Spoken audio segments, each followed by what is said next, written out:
Updates at pinakahuling mga usapin sa mundo ng palakasan. Atin ang pakinggan dito sa Ang Pilipinas Ngayon. Magandang araw, narito na po ang Sports Balita.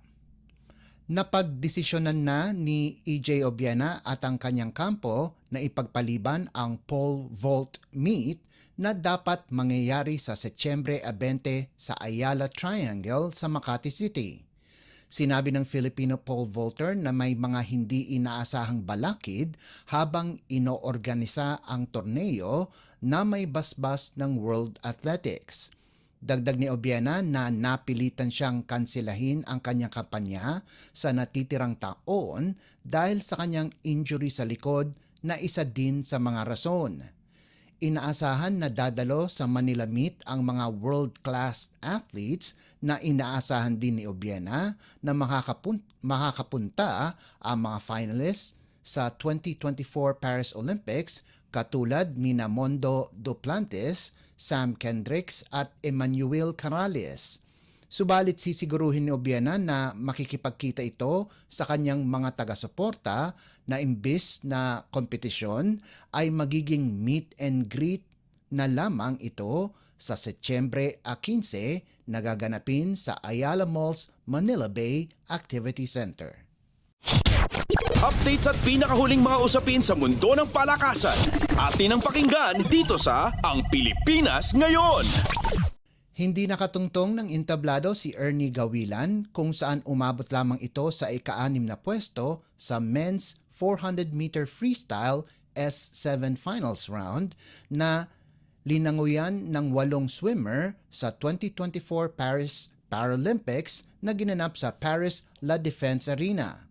Nagtapos si Gawilan sa oras na 5 minuto at 3.18 segundo para tapusin ang kanyang kampanya sa ikatlong sabak nito sa Paralympics.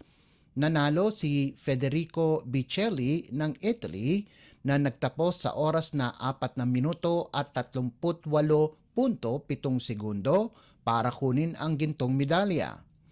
Nakuha naman ni Andriy Trusov ng Ukraine ang silver medal pagkatapos magtala ng 4 na minuto at 40.17 segundo habang si Inaki Basilov ng Argentina ay nagrehistro ng 4 na minuto at 40.27 segundo para kunin ang bronze medal. Formal nang sinara ni Gawilan na pumwesto ng ikatlo sa eliminations ang kanyang kampanya sa Paris kung saan sumabak ito sa 2 events.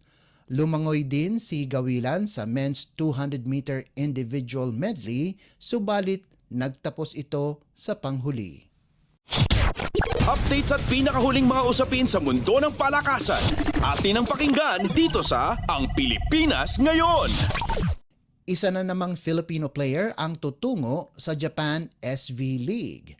Inanunsyo ng Kurobe Aqua Ferries na pinapirma nila ng kontrata si middle blocker Madi Madayag bilang foreign guest player. Makakasama ni Madayag si Lena Stigroth ng Germany at si Iris Scholten ng the Netherlands bilang imports ng Kurobe para sa 2024 to 2025 season. Sasamahan ni Madayag ang squad ng Kurobe kung saan kakagaling lamang ito sa 4 to 18 kampanya nitong 2023 to 2024 season. Magsisimula ang kanilang kampanya itong darating na Oktubre 13 laban sa Hisamitsu Springs.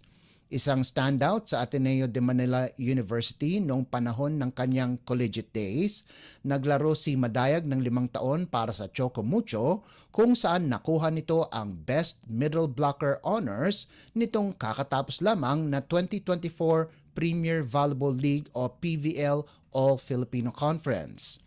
Taas noon naman si Alan Acero ng Rebisco sa ginawang career move ni Madayag at taos-pusong ibinigay ang kanyang suporta.